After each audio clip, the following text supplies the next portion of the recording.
It's possible to find the lowest common multiple of three numbers in math using a division method. And what we do is we look to divide each of the numbers by prime numbers, starting with the smallest that we can use. We divide exactly, and we keep dividing by prime numbers until all the results from division are 1. So, firstly, let's write down numbers that we are looking to find the lowest common multiple of. Now, the lowest prime number is 2. Write that over here, and the results we'll write below. 12 divided by 2 gives 6. 25 does not divide exactly by 2, so for now we leave this number as is. And 40 divided by 2 gives us 20. So that's the first division done. Now, as we can see, there are still two numbers that will divide exactly by the number 2 in the row, which is 6 and 20.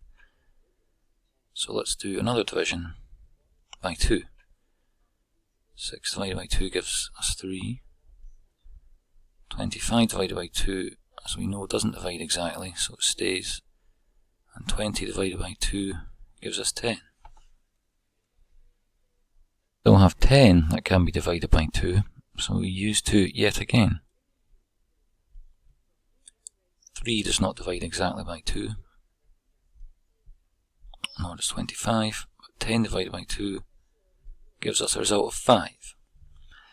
Now, none of the numbers now divide exactly by 2, so we move on to the next prime number that we can use for exact division, which is 3. So 3 divided by 3 gives us 1. 25 and 5 cannot be divided exactly by 3, so they stay in their current form. Now, we can no longer divide exactly by 3, but we can divide exactly by the next prime number, which is 5. So 1 stays. 25 divided by 5 gives 5, and 5 divided by 5 gives 1. Now, if you look at step number 2, what we want is to have a row where all the results are 1. So we just need to do one more division through by 5. Those 1s stay as they are, and 5 divided by 5 gives us 1. So now we are done with our divisions by prime numbers.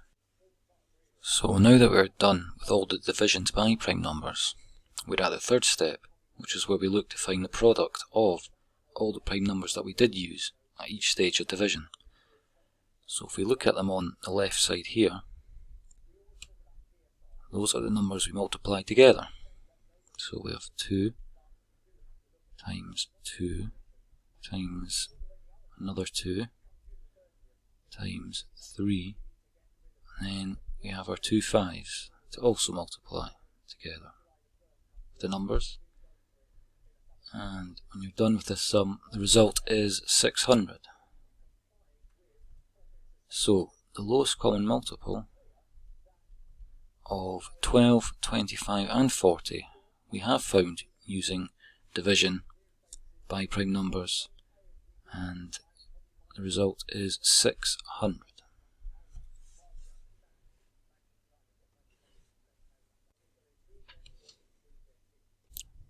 We can now look at another example using the same approach.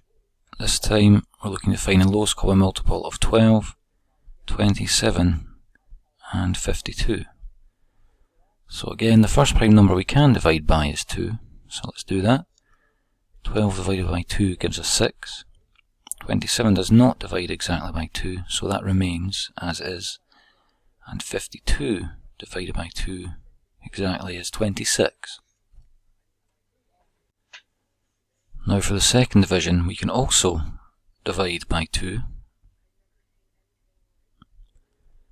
as 6 divides exactly and gives 3.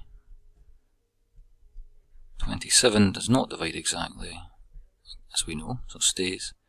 And 26 divided by 2 gives 13. Now at this point, we can no longer use 2, but we can use 3. 3 divided by 3 gives 1. 27 divided by 3 gives 9. 13 cannot be divided exactly, so stays. We can do another division by 3. That 1 remains, but 9 divided by 3 gives 3. 13 remains. And we can do one more division through by 3 exactly to give 1, 1, and 13 in the row.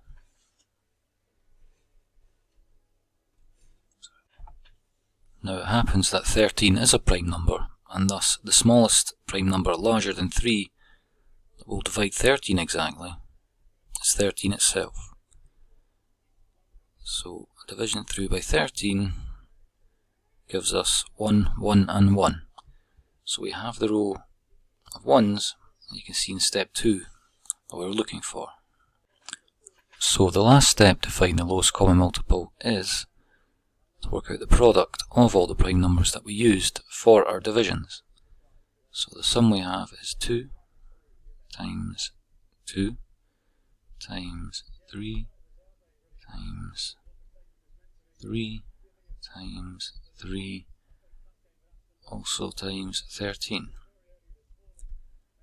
And this result comes to 1404. So the lowest common multiple of 12, 27 and 52 is 1404.